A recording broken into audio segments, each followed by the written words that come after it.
Duncan Jones, prop, Ospreys in Wales. I chose Mizuno.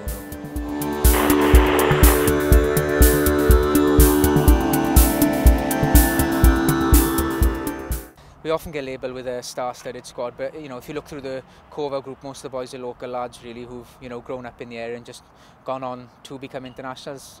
I think we're pretty settled as a squad. We don't really need anyone else, so we've got a good crop of youngsters coming through as well.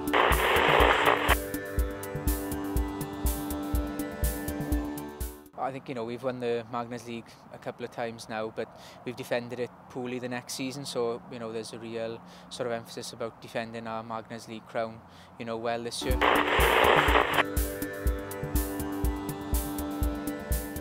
The obvious one from Adam is what he brings to the scrum. He's very solid there, but what a lot of people are surprised, he's actually a very good rugby player as well. With ball in hand. So probably not a huge difference, except he's got black hair and I've got blonde.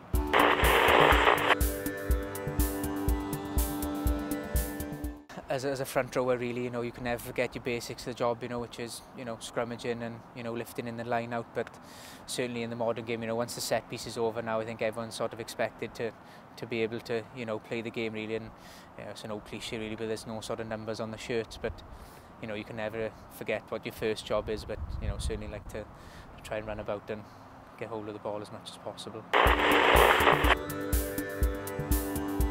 I'd say you only get out, what you put in really, and just work hard really, and put your head down and keep going forward. I'd say probably one of my biggest inspirations, to play prop and get into rugby was Brian Williams, the old Neath front rower. He was probably one of the first to really, play prop slightly differently. You'd always see him around the field. He was very mobile, but still did his basics well. He was often seen, on the knoll, just going last into the maul and then coming first out with the ball and, going off up the field. So, for me that was, when I actually thought, if you're labelled a prop, it doesn't mean you just have to, bury your head all day. You can actually get involved.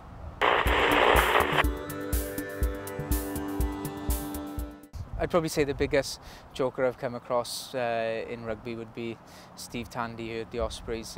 Always got a miserable face on him, but he's got a real sort of dry sense of humour, and if anything crops up, it's always sent around via email or picture message pretty quickly by himself. So I'd say him.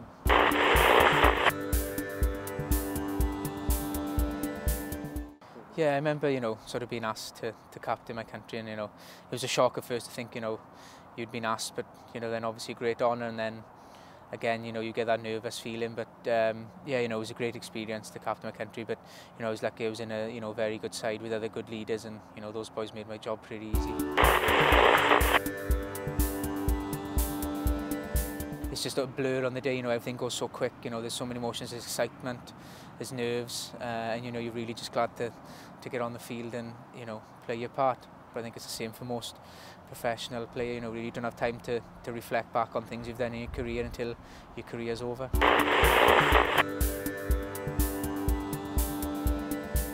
Predictions. I predict that we will play some good rugby and the results will take care of itself. Sitting on the fence.